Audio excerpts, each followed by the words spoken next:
એક વ્યક્તિ જે હતો ને એ કે ભાઈ તારે સંકલ્પ નથી લેવો.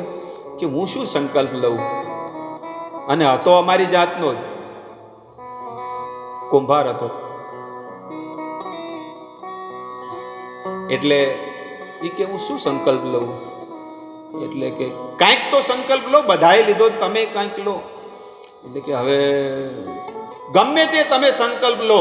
એટલે કે મારો એક સંકલ્પ છે, મારા ઘરના આંગણાના સામે એક કુંભાર ગધેડો રાખે છે, એટલે રોજ સવારમાં એના દર્શન કરીશ. ગુરુ મહારાજ સંત કહે છે કે ગમે જેવો તે સંકલ્પ તો લીધો, આ વખતે આ સંકલ્પ લીધો, આવતી વખતે કંઈક સારો લેજે, પણ આ નિયમનું પાલન કરજે. એ કે સારું. રોજ સવારમાં 6 વાગે ઉઠે અને જેવો બહાર આંગણામાં છે ને, ગામડામાં તો આંગણામાં સામે ગધેડો બાંધેલો જ હોય, આપણી જેમ થોડું ફ્લેટ હોય. સામે ગધેડો બાંધો, જેવો ઊભો થાય બૈરી ઉઠાડે કે જાઓ કામે, એટલે જેવો ઊભો થાય એટલે સૌથી પહેલા લોકો હાથ નથી જોતા, પોતાની હાથની રેખાઓ જોવે, કોઈ મોબાઈલમાં ભગવાનનો ફોટો જોવે, કાંઈક ને કાંઈક દર્શન કરે. એટલે આનો સંકલ્પ શું હતો કે રોજ સવારમાં વહેલા ઉઠીને ગધેડાના દર્શન કરવાના.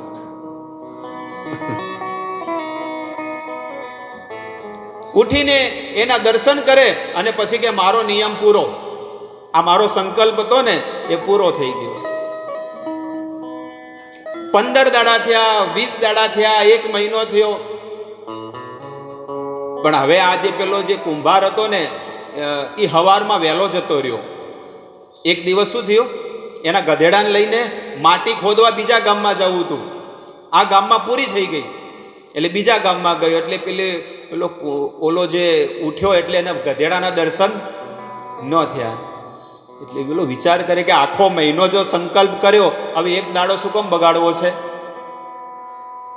ઓલાની બૈરાને કીધું કે ભાઈ તમારો આદમી ક્યાં ગયો. એ કે ગધેડાને લઈને ગયા છે બીજા ગામમાં. એ કે કયું ગામ? કે અહીંયા બાજુના ગામમાં ગયા. અને ઓલો માણસ છે ને એ માટી ખોદીને ગધેડાને પીઠ ઉપર ભરીને લઈને આવતો હતો. ઈંટો પાડવાનું હોય કે માટલા પાડવાનું, જે પણ હોય. અને જેવો એ અંદર ખાડો ખોદી અને ખોદવા જાય, ઓલો કિનારા પર ઊભો, ઓલો બીજા ગામમાંથી આવ્યો ને એ કિનારા, એનો શું સંકલ્પ હતો? ગધેડાના જોવાના, જોઈને પછી જતું રહેવાનું. હવે આણે જે વ્યક્તિ, જે ગધેડાનો જે માલિક હતો ને, એ જે માટી ખોદતો હતો, એને અંદરથી હે ને એક ચરો મળ્યો, અને અંદર ખૂબ બધા સોનાના સિક્કા અને ઘણી બધી વસ્તુઓ અંદર ભરેલી હતી માટલામાં. ઘણા લોકો પહેલા આવી રીતના છુપાડીને રાખતા.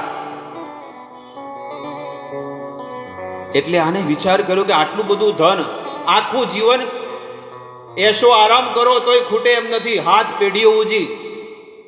બોલો કે હવે આ બધું લઈ, આ માટી તો રવા દો, પણ આ માટલું છે ને એ લઈને અને ઘરે જતો રહ્યો.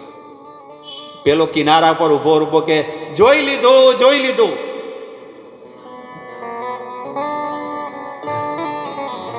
એને શું જોયું? ગધેડાનું મોઢું જોયું. એટલે કીધું કે આજનો સંકલ્પ પૂરો, જોઈ લીધું, જોઈ લીધું. એટલે પેલો કે તને અડધો ભાગ આપીશ. શું કે? તને હું અડધો ભાગ આપીશ, કોઈને કહેતો નહીં. વિચાર કરો. પેલો કે પણ શું? મેં તો ગધેડાનું મોઢું જોયું એમ. પછી એને બધો ખુલાસો કરી દીધો. ત્યારે ઓલા વ્યક્તિને ખબર પડી કે ગુરુ મહારાજે સંકલ્પ લેવાનો કીધો, અને મેં આવો એક સાધારણ સંકલ્પ લીધો, રોજ ગધેડાનું મોઢું જોવાનું, અને 1 મહિનો ખાલી 5 મિનિટ, એક મિનિટ ગધેડાના દર્શન કરવાના. અને ગધેડાનું મોઢું જોવાથી આજે મને જીવનભર કમાવું ન પડ્યું. અને જો મેં ભગવાનનો સંકલ્પ કર્યો હોત ને તો આજે મને ભગવાન મળી ગયા હોત. આ છે. એટલે સંકલ્પ કરવો, પણ કંઈક સારો કરવો, દિવ્ય કરવો. ન કે આમને જોત રે જોતામાં દિવસો વયા જશે, જિંદગી જતી રહેશે. તમે આવડા નાના હતા, પિયરમાં જ્યાં પણ રહ્યા હોય, નાના હતા, ધીરે ધીરે મોટા થયા, મેરેજ થયા, સંતાનો થયા, ઘડપણ આવી ગયું, પણ ભગવાન પ્રત્યે પ્રેમ કેટલો થયો એ તમારા હૃદયમાં તમે પૂછો કે તમને સંસાર પ્રત્યે પ્રેમ છે કે ભગવાન પ્રત્યે પ્રેમ છે. માપો કઈ વસ્તુમાં પ્રેમ છે. અને છેલ્લી ઘડીએ રિઝલ્ટ મળશે, અત્યારે નહીં.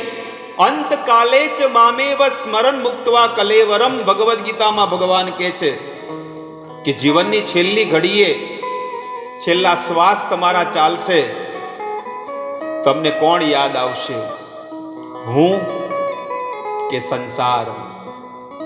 અને છેલ્લી ઘડીએ પણ જ્યારે છે ને શ્વાસ જવાના હોય ને, એ ઘડીએ લોકો છે ને પોતાના સગાવાલાને બોલાવે. મારા દીપકને બોલાવો. અરે તારો દીપક ઓલવાઈ જાય એ તો જો. અમારા દીપકને બોલાવો, પણ તારો દીપક ઓલવાઈ જાય એ તો જો કે ભાઈ મારી જીવનની છેલ્લી ઘડી છે, હું ભગવાનનું નામ લઉં, ભગવાનનું સ્મરણ કરું. કોને યાદ આવે છે? સમય મારો સાધજે વાલા, કરું હું તો કાલા વાલા. મારો સાધજે વાલા, કરું હું તો કાલા. રોજ પ્રાર્થના કરવી, રોજ પ્રાર્થના કરવી. તમારી મારી પાસે બીજું કાંઈ નથી, પ્રાર્થના કરવા સિવાય બીજી કોઈ વસ્તુ નથી. રોજ પ્રાર્થના કરવી. આવો અવસર નહીં મળે. 84 લાખ પ્રકારના શરીરો ભગવાને બનાવ્યા છે, પણ સૌથી કામનો જે છે ને આ મનુષ્ય શરીર છે, સૌથી કામનું છે. બાકી કાંઈ કામનું નથી. જો એનો લાભ તમે ન લીધો તો પછી કાંઈ કામનું નથી. 84 લાખ પ્રકારના શરીરમાં માણસ ભટકે છે, અને ભટકીને માણસને આ અમૂલ્ય અવતાર દેવામાં આવે છે. અને આવા અવસરમાં આવા મનુષ્ય શરીરથી પણ જો ભગવાનનું ભજન ન કર્યું, ભક્તિ ન કરી, તો ખાશો જમના માર. તો જમના માર ખાશે માણસ. કુંતી મહારાણી એ જ પ્રાર્થના કરે છે કે તમે મારા દીકરાઓની રક્ષા કરી. ભગવાન હવે કન્ફ્યુઝ થઈ ગયા, હવે શું કરું? 5 પાંડવો તો સૂઈ ગયા, એમને બધું મને સમર્પિત કરી દીધું છે, તો એમની જવાબદારી મારા ઉપર છે. દ્રૌપદીને 2 વાગે ઉઠાડી. ઉઠો કૃષ્ણા, ઉઠો બેટા. બહેના એમને બહેન માનતા કે હવારમાં 2 વાગે ઉઠાડો છો, મંગળા આરતી 4 વાગે થાય, તમે 2 વાગે ઉઠાડો છો. ઈ કે મંગળા આરતી તો પછી કરીશ, પહેલા આ ખતરામાં છે. 5 પતિ છે ને એ ખતરામાં છે, એટલે એની રક્ષા કરવાની છે. દ્રૌપદીને લઈ ગયા. ભીષ્મ પિતામહે કીધું હતું કે 4 વાગે દુર્યોધન તારી પત્નીને બોલાવજે મારી શિબિરમાં, પણ 1 કલાક પહેલા જ કામ પતાવી દીધું ભગવાન. છલસ્ય છલયાતામ અપી. ભગવાને 3 વાગે એ દ્રૌપદીને કીધું ભીષ્મ પિતામહની શિબિરમાં જવાનું છે અને એમને પ્રણામ કરી આવી જવાનું છે. બીજું કાંઈ બોલતી નહીં. જેવા ભીષ્મ પિતામહની શિબિરમાં દ્રૌપદી ગઈ, ભીષ્મ પિતામહ ધ્યાનમાં બેઠા છે, એમને લાગ્યું દુર્યોધનની પત્ની આવી, તરત જ એના માથા ઉપર હાથ મૂકીને કહે છે, અખંડ સૌભાગ્યવતી ભવ. જેવી આંખ ખોલી, અરે દ્રૌપદી તું અહીંયા? સાચું સાચું કે તને અહીંયા કોણ લાવ્યું? સાચું બોલજે. કારણ કે એમને ખબર હતી કે આ કાર્ય માત્ર દ્વારિકાધીશ કરી શકે છે, બીજું કોઈ નહીં. ત્યારે દ્રૌપદીને કહે છે, થોડું સાઈડમાં ખસતો, મારે જોવું છે કોણ છે, કયો પહેરેદાર આવ્યો છે. ત્યારે ભગવાને છે ને એકદમ કાળી કામળી ઓઢેલી છે અને માત્ર આંખો દેખાય છે. તમારો આ કામળી કાઢો તો, મારે જોવું છે કે કોણ છે. ત્યારે ભગવાને જ્યારે કામળી થોડી કાઢીને, હે કેશવ, તમે બહુ જિદ્દી છો, તમે જે ધારો ને એ કરીને રહો છો. બોલો દાદા, ગઈકાલે રાત્રે તમે વચન લીધું હતું કે 5 પાંડવોમાંથી એકે નહીં રહે, અને અત્યારે 3 વાગે તમે આશીર્વાદ આપ્યા, અખંડ સૌભાગ્યવતી ભવ. આ 2 માંથી કયું વચન સાચું? ત્યારે ભીષ્મદેવ કહે છે કે રાત વાળું સાચું પડે કે હવાર વાળું સાચું પડે, પણ આવતીકાલે સવારમાં 10મા દિવસે હું તમારું વચન તોડાવીને રહીશ. આ ભીષ્મની પ્રતિજ્ઞા છે. જો ભગવાન તો ગયા, અને એ દિવસે અર્જુનને એટલો પરસેવો આવી ગયો, જેમ અગરબત્તી જેમ ફેરવે ને એમ ભીષ્મદેવ એક પછી એક બાણ મારે છે. સડસડાટ બધા બાણ જતા હોય, અને જીવનમાં ક્યારેય અર્જુનને આટલો પરસેવો નહોતો છૂટ્યો, પણ એ દિવસે અર્જુનને પરસેવો છૂટી ગયો. અને એક બાણ ભીષ્મદેવે અભિમંત્રિત કરીને અર્જુનના ગળાને મારવા માટે કોશિશ કરી. ભગવાને જોઈ લીધું કે આ બાણ અર્જુનનું માથું વાઢીને જશે. જેવું ભીષ્મદેવે બાણ છોડ્યું, છોડતાની સાથે ભગવાને 4 ઘોડાના પગ જમીન પર લગાવી દીધા, અને એ અર્જુનનો જે મુગટ ઉડાડી દીધો, પણ અર્જુનને કાંઈ ન થવા દીધું. અર્જુનને કાંઈ ન થવા દીધું. આ છે આપણા પ્રભુ. એટલે કહું છું કે તમે પ્રભુનું સ્મરણ કરી લો, ભક્તિ કરી લો. અરે જીવ બાળો છો ને આ છોકરા અને પરિવાર માટે, એ કોઈ નહીં આવે. અંત વેળાએ તને પછતાવો થાશે, જીવનની નાવ તારી ડૂબશે.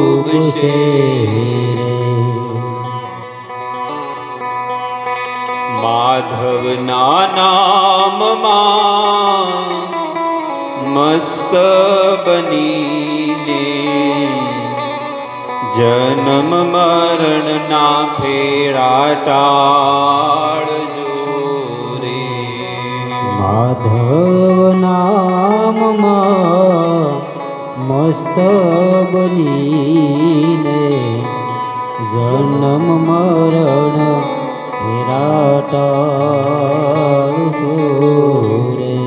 આપણું હૃદય કેટલું કઠોર છે, કેટલું કઠોર છે.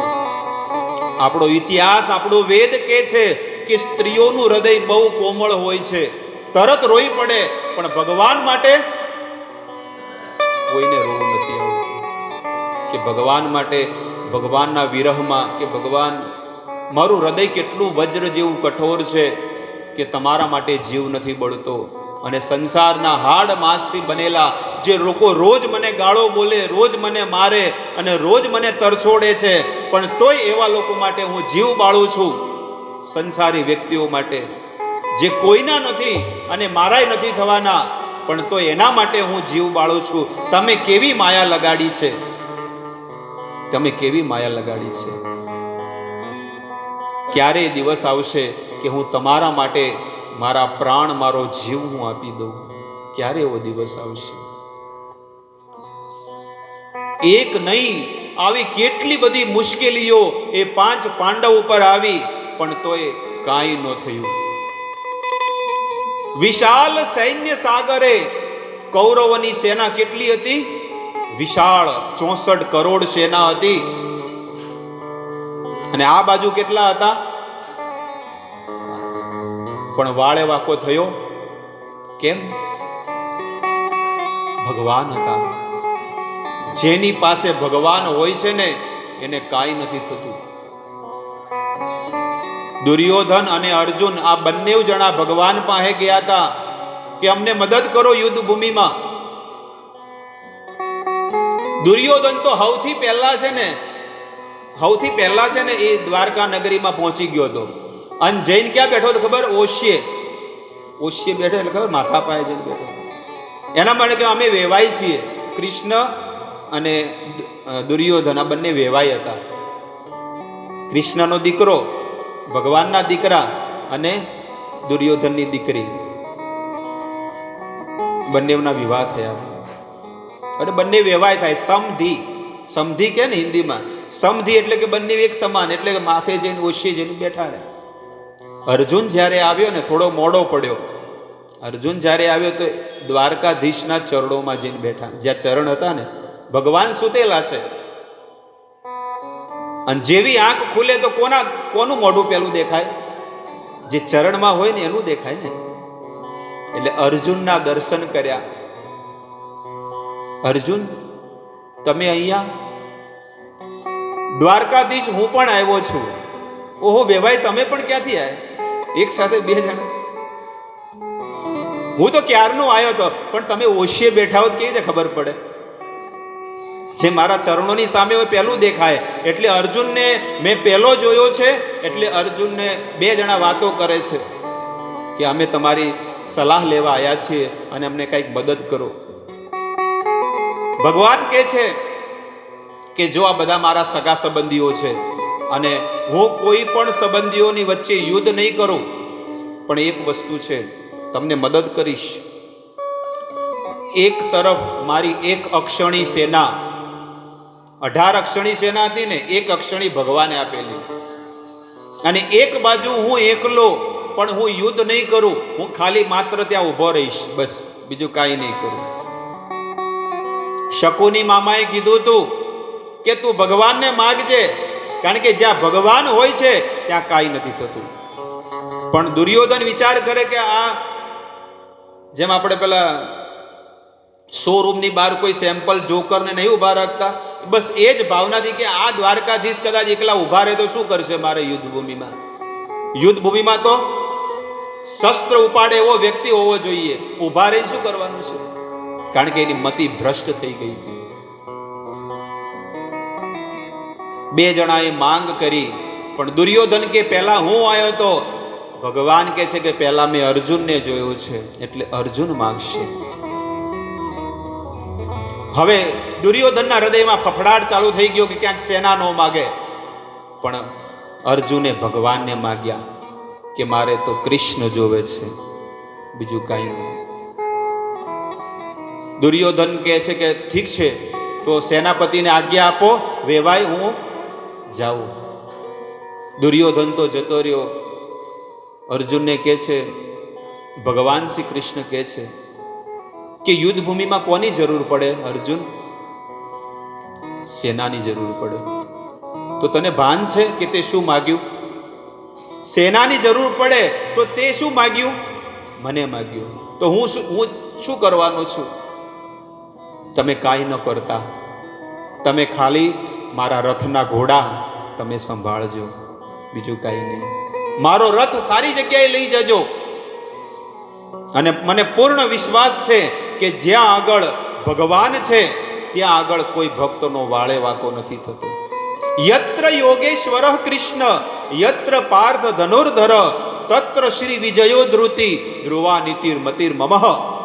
જ્યાં આગળ ભગવાન અને જ્યાં આગળ પાર્થ ધનુર્ધર છે ત્યાં આગળ શ્રી વિજય ઐશ્વર્ય બધી વસ્તુ છે.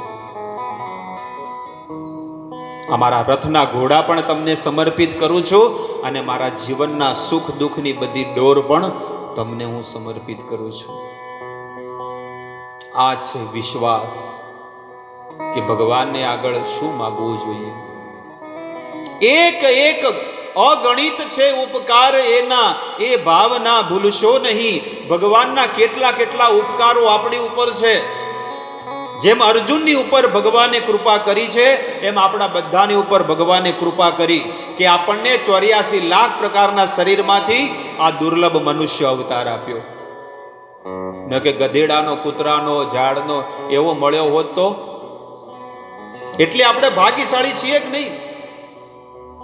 84 લાખ પ્રકારમાં શરીરો છે. કરોડો કરોડો વર્ષો પછી આ મનુષ્યનો અવતાર મળે છે જે આપણને મળ્યો. એ કૃપા થઈ કે ન થઈ? બીજી ભગવાને કૃપા કરી કે ક્યાંક પાકિસ્તાનમાં આપ્યો હોત તો, ક્યાંક ઓસ્ટ્રેલિયા, લંડન, જાપાનમાં, તો ત્યાં શું ખાત, શું ખાય છે ત્યાંના લોકો? જો ગૌ માંસ ખાવા વાળા, જે ગાય માતાના શરીરમાં 33 કોટી દેવતાઓનો વાસ છે, આજે એ બધા લોકો શું ખાય છે? નોનવેજ ખાવા વાળા. સંસારની એવી કોઈ વસ્તુ નહીં હોય કે જે લોકો નથી ખાતા. પણ ભગવાને આપણી પર કૃપા કરી કે આપણને સનાતન ધર્મ એવી ભારત ભૂમિમાં જન્મ આપ્યો. બોલો કેટલું સૌભાગ્ય કહેવાય.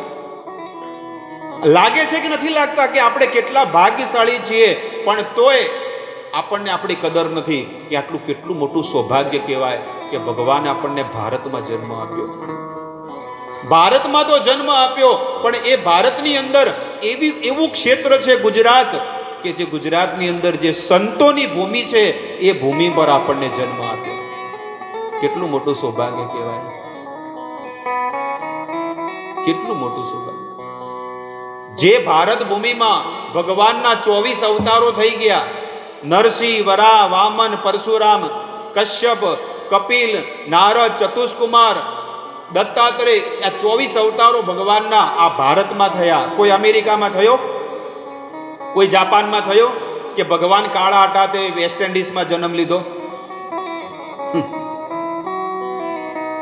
નહીં. ભગવાનના બધા અવતારો 24 અવતાર આ ભારત ભૂમિના ક્ષેત્રમાં થયા, જે ભારતમાં આપણો જન્મ થયો છે. આ જે વેદ શાસ્ત્ર છે એ ક્યાં લખાણા? આ ભારતમાં, હિમાલયમાં, બદ્રીનાથ જે આવ્યું છે ને, ત્યાં બધા વેદ લખાણા છે. જેટલા પણ સાધુ સંતો થઈ ગયા, મહર્ષિઓ, ગૌતમ, અંગીરા, વશિષ્ઠ, જેટલા પણ ઋષિ મુનિઓ છે, એ બધા ઋષિ મુનિઓ ક્યાં થયા? ભારતમાં થયા. જેટલા પણ દેવાલયો છે, મંદિરો છે, એ બધા ક્યાં આગળ છે? સનાતન ધર્મની વાત કરું છું. આપણા સનાતન ધર્મના જેટલા પણ મંદિરો છે એ ક્યાં છે? ભારત ભૂમિમાં છે. ભારત ભૂમિમાં બધાના ભગવાનના બધા મંદિરો, જેટલા અવતાર થયા ભારતમાં, જેટલા તીર્થો છે, ગંગા, જમના, સરસ્વતી, કાવેરી, ગોદાવરી, ચંદ્રભાગા, એ બધી પવિત્ર તીર્થ નદીઓ ક્યાં છે? ભારતમાં. કોઈ અમેરિકામાં છે, વહે છે કે અમેરિકામાં ગંગા નદી છે? નહીં, એ ભારતમાં છે. આ જે વસ્તુ મેં તમને કીધી, હવે તમને મગજમાં બેહે કે નહીં કે ભારતમાં આપણને જન્મ મળ્યો, સંતોની ભૂમિમાં, જ્યાં ભગવાનના અવતાર થયા, આપણું કેટલું મોટું સૌભાગ્ય કહેવાય. પણ કેટલું મોટું દુર્ભાગ્ય છે કે આપણે ભગવાનને માનતા નથી, ભગવાનને પૂછતા નથી. ભગવાન તમારા ઘરે કહેવા નહીં આવે કે હું વિશ્વ બ્રહ્માંડનો સ્વામી છું, ઈશ્વર છું, અને તમે મારું ભજન કરો, તમે નહીં કરો તો દુઃખી થશો. ભગવાન કહેવા ન આવે, પણ ભગવાને વેદ આપ્યા છે, સાધુ સંતો આપ્યા છે. અને આજે પણ સાચા સાધુ સંતો આપણને સનાતન ધર્મ તરફ વાળવા માટે બહુ કોશિશ કરી રહ્યા છે, પણ આપણે જાગૃત થવું જોઈએ. સુતેલાને તો જગાડી શકાય, પણ જે ઊંઘવાનો ઢોંગ કરતો હોય ને, એને તો બ્રહ્મા આવે તો પણ નહીં જગાડી શકે. એટલા માટે જાગો, જીવ જાગો, જીવ જાગો. ગોરા ચાંદ બોલે.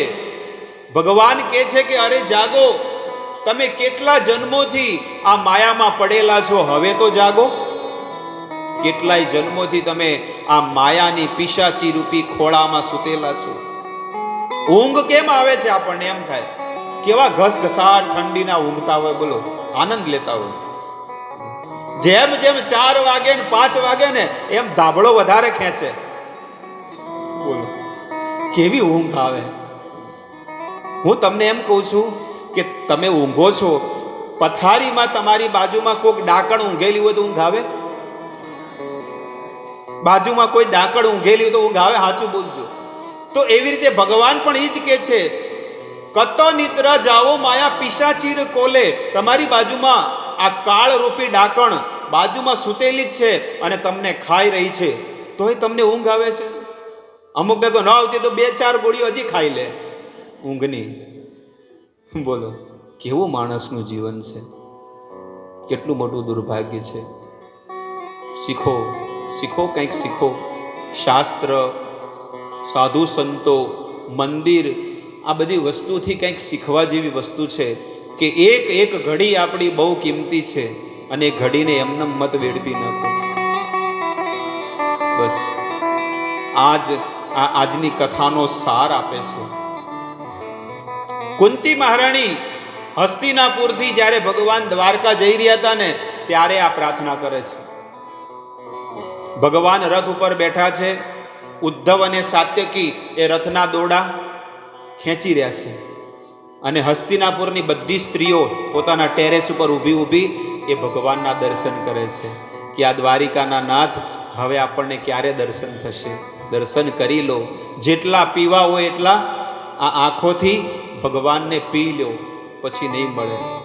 અને ભગવાન બધાને મંદ મંદ સ્મિત કરીને બધાના દર્શનને સ્વીકાર કરી રહ્યા છે. ભગવાન તમારા હૃદયનો ભાવ જોવે છે. કુંતી મહારાણી કહે છે કે તમે ડગલે ને પગલે અમારી અને અમારા દીકરાઓની બહુ રક્ષા કરી. ત્યારે કહે છે કે હવે માંગો, હવે શું જોવે છે? બીજું કાંઈ જોવે છે? તો મને એક વસ્તુ હજી જોવે છે. શું માગ્યું તું? દુઃખ માગ્યું તું. કોઈએ માગ્યું છે અહીંયા માગ્યું હોત કોઈ સાચું કેજો, હૃદય પર હાથ મૂકીને કે ભગવાન મને દુઃખ આપજો, શરીરમાં, ઘરમાં, પરિવારમાં દુઃખ આપજો. માગ્યું કોઈ દાડે? કોઈ નહીં માગ્યું હોય. કોક એવો હશે, મને નહીં લાગતું કે આવા કળિયુગમાં કોઈ માગ્યું હોય કે ભગવાન મને દુઃખ આલો. ધંધામાં નુકસાન થઈ જાય, ઘરવાળાથી ઝઘડા થઈ જાય, વહુવાથી ઝઘડા થઈ જાય, કોઈ નહીં. પણ સંસારની એવી પહેલી સતી સ્ત્રીઓમાં જેનું નામ છે, 7 સતી સ્ત્રીઓમાં એ કુંતીજીનું સ્થાન છે. મંદોદરી, સીતા, આ બધી 7 સતી સ્ત્રીઓ છે, એમાં આ કુંતીજીનું પણ સ્થાન આવે છે. સંસારની એક સ્ત્રી કહે છે કે ભગવાન તમારે મને દેવું હોય તો મને એક વસ્તુ આપો. શું છે? વિપદ સંતુ નાશસ્વ તત્ર તત્ર જગદ્ગુરુ ભવતો યદર્શનમ યસ્યા યત્ર મૃત્યુ પરસ્પરમ. વિપદ, ડગલે ને પગલે શું જોવે છે પ્રભુ? વિપદ, મારે દુઃખ જોવે છે, બીજું કાંઈ નથી જોતું. ભગવાન કહે છે કે હવારમાં ઉઠીને આવ્યા છો, ડાયરેક્ટ આવી ગયા કે નાઈ ધોઈને કે દુઃખ કેમ માગો છો?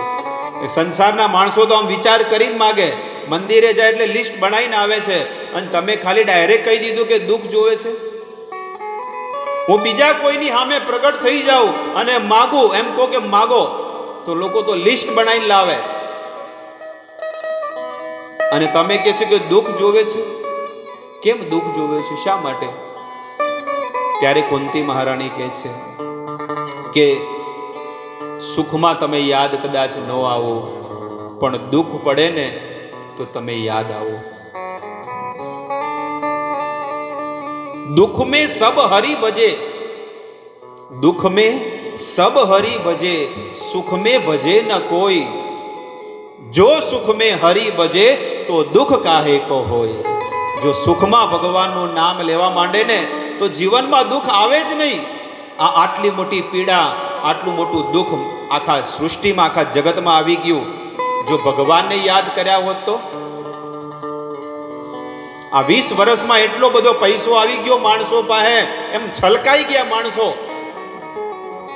પણ પૈસો આવ્યો તો ધર્મમાં લગાડ્યો હોત ને તો આ 2020માં આવી વિપત્તિ ન આવત. પણ તોય સારું છે, તમારે રિઝલ્ટ જોવું તો જોઈ લો કે આટલી બધી પબ્લિક છે ભારતમાં, પણ તોય જોવું જ જોઈ લે તમારી સામે રિઝલ્ટ. હવે જો આપણી આંખો ન ખુલે તો પછી કેટલા 12 દેશમાં કેટલા બધા લોકો મરી ગયા. ભારતમાં એના લેવલ પ્રમાણે તમે જુઓ કાંઈ થયું છે? આ નરી આંખે તમે જુઓ કે ભારતની અંદર કેમ આવું ન થયું? કારણ કે આજે પણ ભારત ભૂમિની અંદર સાધુ સંતો તપસ્યા કરે છે.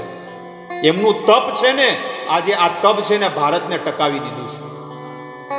અને આવનારા સમયમાં પણ આ ભારત ભૂમિમાં કાંઈ નહીં થાય, આખી દુનિયાનો પ્રલય થઈ જશે, પણ ભારત ભૂમિ તો અજને અમર રહેશે. એટલે આપણી ઉપર જવાબદારી છે, આપણી ઉપર જવાબદારી છે. જો આપણી ઉપર આપણે જવાબદાર નહીં બનીએ ને, તો આપણી આવનારી પેઢી છે ને સંતોને નહીં માને, સાધુને નહીં માને, શાસ્ત્રને નહીં માને. કેટલું મોટું સૌભાગ્ય કહેવાય કે જેના ઘર આંગણે સાધુ સંતોના પગલા પડતા હોય. લોકો સાધુઓના ચરણ કેમ પડે છે? કેમ એમના ચરણોમાં પડે છે? શા માટે? કારણ કે એમની અંદર આચરણ છે. શું છે? આચરણ, સ્વભાવ, વ્યવહાર, શુદ્ધતા, પવિત્રતા. રોડ ઉપર કેટલાય લોકો ચાલે છે, કેમ એના કોઈ પગે નથી પડતું? સગાવાલાય આપણા ઘરે કેટલાય લોકો આવે છે, કેમ એના કોઈ પગે નથી પડતું? પણ એક નાનામાં નાનો કોઈ સાધુ હોય ને, જે ભગવાનનું ભજન કરતો હોય, લોકો 80 વર્ષનો પણ વ્યક્તિ હોય તો એના ચરણોમાં નમી જાય છે. કારણ કે એને પણ ખબર છે કે મેં મારા જીવનમાં ભજન નથી કર્યું, પણ સાચા સાધુનો મેં એના ચરણોમાં પડી ગયો ને તો મારું પણ કલ્યાણ થઈ જશે, મારો પણ ઉદ્ધાર થઈ જશે. ભલે લોકો બહુ રૂપિયા કમાતા હોય, પણ લોકો એ તો સ્વીકાર કરે છે કે હે પ્રભુ, અમે ભલે રૂપિયા કમાણા હોય, પણ જે તમે કમાણા છો ને એ અમારી પાસે નથી.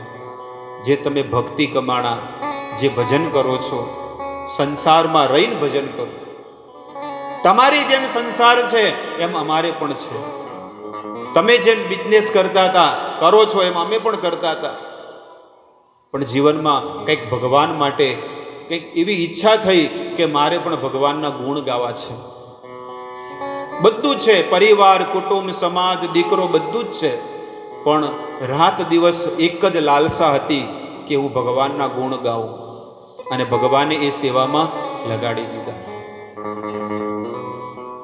ભગવાનની પાસે એ વસ્તુ માગો કે હું નિત્ય નિરંતર તમારા ગુણ ગાતો રહું, તમારી સેવા કરું, તમારી ભક્તિ કરું. કાંઈ નો માગો. કુંતી મહારાણીએ દુઃખ માગ્યું છે, ભગવાને આશીર્વાદ આપી અને ભગવાન તો રવાના થઈ ગયા. હજી રવાના થાય એમાં 5 પાંડવો આવ્યા અને 5 પાંડવોએ ફરીથી રોકી દીધા. 8 મહિના તો રોકાણ હતા, ફરીથી 4 મહિના રોકાઈ ગયા. હવે ભગવાન દ્વારકાધીશનો પરિવાર કેટલો મોટો છે? 16,108. અને એમનો જે સંતાન છે ને 1,70,000 છે છોકરાઓ. 10 છોકરા ને 1 છોકરી, દરેક રાણીને. અને દરેકને અલગ અલગ મહેલો, કોઈ મગજમારી નહીં, બધા અલગથી શાંતિથી રહે. લોકો એવો વિચાર કરતા હોય ઘણી વખત, અરે એમને 16,108 કર્યા તો આપણે 2-4 કરવામાં શું વાંધો છે? અરે તું એકનું તો પૂરું કર, એકે ભારે પડે. લોકો આવું કહે કે અમે 2-4 રાખીએ શું વાંધો છે? એ દ્વારિકાના નાથ છે, ઈશ્વર છે, અખિલ બ્રહ્માંડના સ્વામી છે. એમની લીલા અપરંપાર છે, એમની લીલા ન્યારી છે. અરે ઠાકુરજીને જે જાણે એ જ જાણે, જે ન જાણે એ તો બોઘા જેવો જ છે. પણ જે જાણે છે ને એ તો એનું ભજન ક્યારે છોડતો નથી. કે આવા પ્રભુનું ભજન હું છોડું તો સૌથી મોટી દુર્ભાગ્યશાળી જીવ છું. ભગવાન રોકાઈ ગયા 4 મહિના. કોના ખાતર? પોતાના ભક્તોના પ્રેમને ખાતર ભગવાન રોકાઈ ગયા. 8 મહિના તો રોકાણા હતા, બીજા 4 મહિના એટલે 12 મહિના રોકાણા. અહીંયા તો 2 દાડા રોકાય, 1 દાડો પણ રોકાય તો સાંજે ફોન આવે, જીઓ ટુ જીઓ, ક્યાં છો, કેટલે, કે બસ હવે આવ્યો. પણ ભગવાન 12 મહિના રોકાણા, 12 મહિના રોકાઈ ગયા. ભગવાન સવારમાં ધ્યાન ધરે છે, સવાર પડીને એટલે ભગવાન ધ્યાન ધરે છે. યુધિષ્ઠિર મહારાજ કહે છે કે આખો સંસાર તમારું ધ્યાન ધરે છે અને તમે કોનું ધ્યાન ધરો છો? ત્યારે દ્વારકાધીશ કહે છે કે હું મારા ભક્તનું ધ્યાન કરું છું, હું મારા ભક્તોનું સ્મરણ કરું છું. મારા ભક્ત મારું સ્મરણ કરે અને હું મારા ભક્તોનું સ્મરણ કરું છું. આજના દિવસે મારો એક ભક્ત આ સંસાર છોડીને જઈ રહ્યો છે. કોણ? ભીષ્મદેવ. જ્યારે 18 દિવસનું યુદ્ધ પૂરું થઈ ગયું, યુધિષ્ઠિરને રાજા બનાવ્યા, પણ યુધિષ્ઠિર ના પાડે છે કે મારે આ રાજગાદી પર નથી બેહવું, કારણ કે મેં કેટલી સ્ત્રીઓને વિધવા બનાવી દીધી છે આ ખુરશીના કારણે, એટલે મારે રાજપાટ નથી કરવું, કે બધાનું પાપ મને લાગશે. ભગવાને યજ્ઞ કેટલા કરાવી દીધા તોય ના પાડે છે, સમજાવ્યા તોય ના પાડે. ત્યારે ભગવાને આ યુક્તિ કરી. ભગવાને કીધું કે આજે 14 જાન્યુઆરી ઉત્તરાયણનો દિવસ, અને આજના દિવસે ભીષ્મદેવ પોતાના પ્રાણનો અંત કરવા જઈ રહ્યા છે. હું જાઉં છું હસ્તિનાપુરથી કુરુક્ષેત્ર, તમારે આવવું હોય તો તમે પણ ચાલો. 5 પાંડવો, કારણ કે વાયુ વેગેથી આખા બ્રહ્માંડમાં વાત ફેલાઈ ગઈ કે ભીષ્મદેવ આજના દિવસે યુદ્ધ ભૂમિમાં પોતાના શ્વાસ એનો અંતિમ કરવાના છે. હવે બધા લોકો આવ્યા. નારદ, ધૌમ્ય, પરશુરામ, વ્યાસ, બધા પોતપોતાના સશિષ્યાત કે છે કે યુદ્ધ ભૂમિમાં એક કુરુક્ષેત્રમાં આખો યુદ્ધ ભૂમિમાં બધા ફૂલ થઈ ગયા. દેવતાઓ પણ બધા સ્વર્ગમાંથી જોઈ રહ્યા છે આ વાતને, આ વસ્તુને, કે આજે કુરુ વંશનો જે દીપક છે ભીષ્મદેવ આજે હંમેશાની માટે ભગવત ધામના અધિકારી બની. એને ઈચ્છા મૃત્યુનું વરદાન હતું કે જ્યારે તમારી ઈચ્છા હોય ત્યારે તમે મરી શકો છો. 56 દિવસ સુધી એ બાણ સૈયા ઉપર સૂતેલા છે ભીષ્મદેવ. અને હવે ભગવાન ત્યાં ગયા. ભીષ્મદેવ તો બાણ સૈયા ઉપર સૂતેલા છે, અને બધા લોકો આવીને બધા લોકો ભીષ્મદેવને પગે પડે છે, પ્રણામ કરી રહ્યા છે. ત્યાં દ્વારકાધીશ પણ આવ્યા. ત્યારે ભીષ્મદેવ એમને પ્રણામ કરે છે, અને ભીષ્મદેવ કહે છે કે આજે હું એવી સ્થિતિમાં છું કે હું તમને પગે નથી પડી શકતો, પણ મનથી મારા પ્રણામ તમે સ્વીકાર કરજો. હવે ભીષ્મદેવ સ્તુતિ કરે છે, પ્રવચન કરે છે. દેશ ધર્મ, દાન ધર્મ, સમાજ ધર્મ, સ્ત્રી ધર્મ, આ અલગ અલગ પ્રકારના જેટલા પણ ધર્મ છે એ બધા ધર્મોનો જ્યારે ઉપદેશ આપે, આટલી મોટી સભા ભરાણી હતી, ત્યારે એ સભામાં એક સ્ત્રી દ્રૌપદી જોરથી હસવા માંડી. બેટા, તારું હસવાનું કારણ શું છે? બધા લોકો શાંત થઈ ગયા એકદમ, અને ભીષ્મદેવ સૂતા કહે છે કે બેટા, તારું હસવાનું કારણ શું છે? શા માટે હસી તું? દાદા, તમે હમણાં જે બધા અલગ અલગ ધર્મોનો વાત કરી, દેશ ધર્મ, દાન ધર્મ, સ્ત્રી ધર્મ, કે સ્ત્રીની મર્યાદા, એની લાજ બચાવવી જોઈએ, એની રક્ષા કરવી જોઈએ, એ દિવસે તમારો આ સ્ત્રી ધર્મ ક્યાં ગયો હતો? જે દિવસે ભરી સભામાં મારી લાજ લૂંટાતી હતી, એ દિવસે આ સ્ત્રી ધર્મ ક્યાં ગયો હતો? અત્યારે મોટી મોટી વાતો કરો છો. બસ આટલું બોલી અને દ્રૌપદી શાંત થઈ ગયા. ત્યારે ભીષ્મદેવ કહે છે, બેટા, તારી વાત સાચી છે. એ દિવસે હું સભામાં કાંઈ બોલ્યો નહોતો, પણ દુર્યોધનનું અનીતિનું ધન અને અધર્મનું અન્ન હું ખાઈ રહ્યો હતો. દુર્યોધન કેવો હતો? અધર્મી હતો અને અનીતિનું જીવન જીવવા વાળો હતો. એટલે એનું અન્ન મેં ખાધું અને એનું અન્ન ખાધો એટલે હું એક શબ્દ પણ બોલી નહોતો શક્યો. તો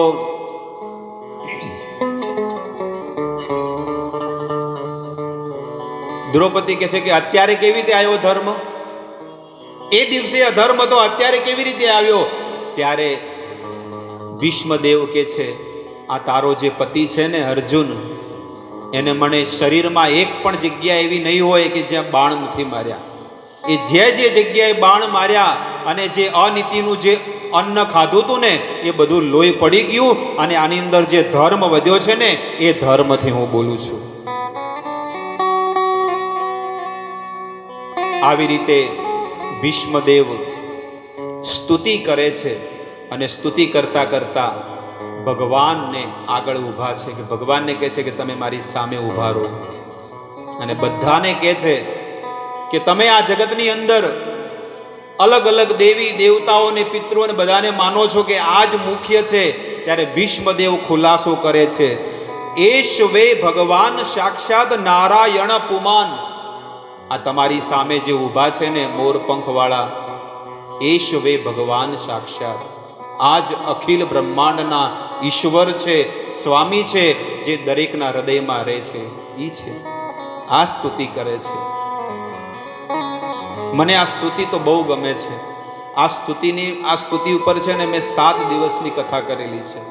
ભીષ્મ સ્તુતિ ઉપર બહુ સુંદર સ્તુતિ છે. ક્યારેક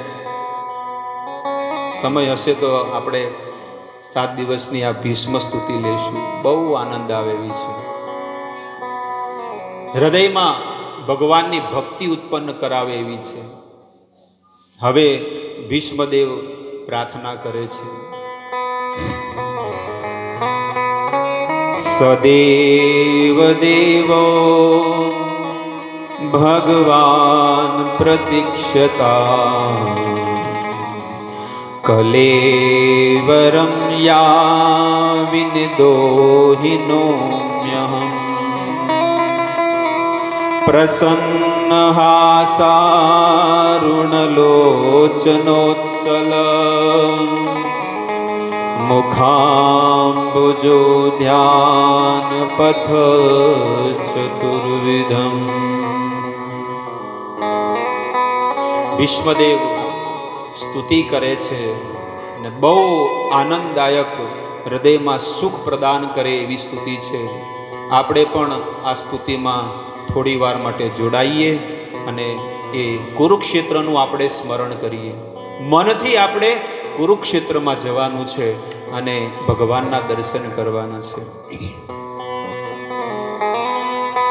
ઇતિમતિરૂપકલ્પિતા વિતૃષ્ણા ભગવતી સાત્વત પુંગવે વિભૂમ્ની ઇતિમતિરૂપકલ્પિતા વિતૃષ્ણા ભગવતી સાત્વત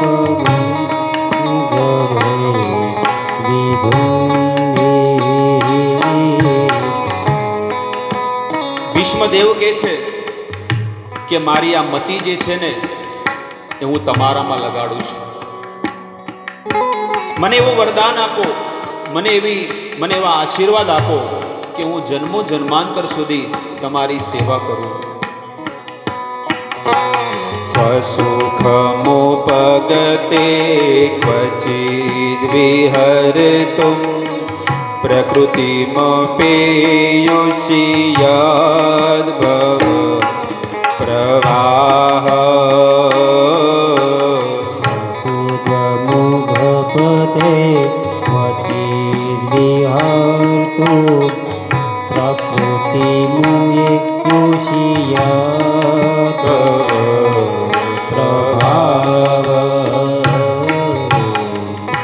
ભીષ્મદેવ કહે છે કે મારી એક દીકરી છે, મારી એક દીકરી છે આખી સભા દંગ રહી ગઈ કે આ ભીષ્મદેવ કહે છે કે આ મારી દીકરી છે. જ્યાં સુધી આપણે જાણીએ છીએ કે ભીષ્મદેવ તો બ્રહ્મચારી છે, એને ક્યારે લગ્ન થયા અને ક્યારે છોકરી આવી, ત્યારે કે છે, ખુલાસો કરે છે, મારી દીકરી આ મારી બુદ્ધિ છે, મારી બુદ્ધિને તમારી સેવામાં લગાડું છું, મને એવી આશીર્વાદ મને તમે આપો. ભગવાનના દર્શન, ભગવાનના કેટલા સુંદર લાગે છે એનું વર્ણન કરે છે. ત્રિભુવન કમલમ કમાલવર્ણમ રવિકર ગૌરવરાંબરમ દધાને. હરે કૃષ્ણ હરે કૃષ્ણ કૃષ્ણ કૃષ્ણ હરે હરે હરે રામ રામ હરે હરે. હે પ્રભુ, તમે કેવા છો? ત્રિભુવન કમલમ, તમારા જેવો આ જગતમાં બીજો કોઈ નથી, એટલા સુંદર તમે લાગો છો. इस संसार में सबसे सुंदर भगवान है, बाकी सब छछुंदर है. એટલા સુંદર ભગવાન લાગે છે.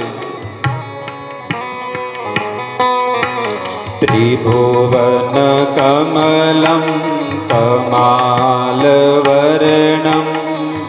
રવિકર ગૌરવરાંબરમ દધાને. વન કમલમ કમાલવર્ણમ રવિકર ગૌરવરાંબરે દધાને. વપુરલલકકુલાવૃતાંજમ વિજય સખેરતિરસ્તુ મે અવદ્યા. હરે કૃષ્ણ કૃષ્ણ કૃષ્ણ હરે હરે હરે રામ રામ હરે હરે. હે પ્રભુ, મારે બીજી કોઈ ઈચ્છા નથી, બસ હું નિત્ય નિરંતર તમારા દર્શન કરતા કરતા આ છેલ્લા શ્વાસને અંતિમ કરું. તમે અહીંયાથી ક્યાંય ન જતા પ્રભુ, જ્યાં સુધી હું મારા અંતિમ શ્વાસને ન છોડું ત્યાં સુધી તમે મારી સામે ઊભા રહેજો. બુદ્ધિ તોર ગરજો વિધોંગ વિશ્વ કચલુલિતાશ્રમવાર્યલમ ક્રીતાસે. હરે કૃષ્ણ કૃષ્ણ કૃષ્ણ હરે હરે. ભીષ્મદેવ કે છે રામ હરે રામ કે મેં જોયું કે તમે 24 કલાક એ યુદ્ધ ભૂમિમાં તમે અર્જુનનો સપોર્ટ કર્યો, એનો સાથ આપ્યો તમે, અને એ અર્જુનનો જે રથ છે ને એ જ તમારું ઘર બની ગયું. રાત દિવસ તમે અર્જુનની સેવા કરી. અર્જુન તો રથમાંથી ઉતરી અને પોતાના તંબુમાં જતો રહેતો, પણ તમે છે ને એ અર્જુનના રથના ઘોડા છોડતા, એના ઘોડાને નવડાવતા, એને ઘાસ ખવડાવતા, પાણી પીવડાવતા, અને બધા જમી રહે એના પછી તમે જમતા. એટલો પ્રેમ તમે અર્જુન સાથે કરતા.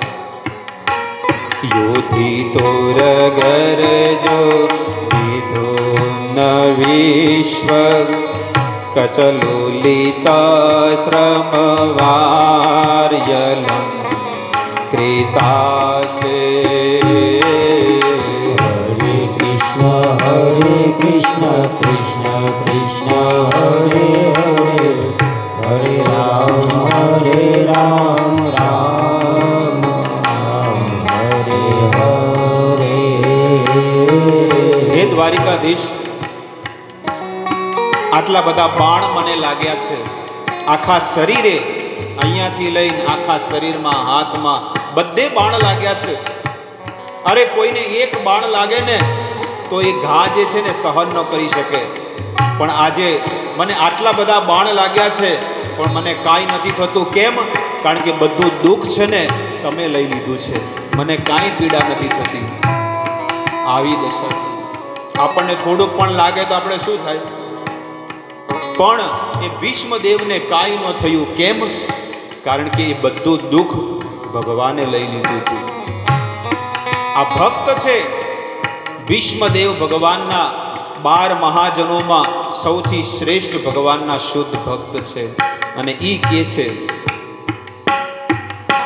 સપદી સખી વચો નિશમ્ય મધ્યે નિજ પરયો બલયો રથમ નિભેશ્ય. હરે કૃષ્ણ કૃષ્ણ કૃષ્ણ હરે હરે, હરે રામ રામ રામ હરે હરે. વ્યવહિત વૃતના મુખમ નિરીક્ષ સ્વજન વદાદ્વિમુખસ્ય સબુદ્ધ્યા. હરે કૃષ્ણ કૃષ્ણ કૃષ્ણ હરે હરે, હરે રામ રામ હરે હરે.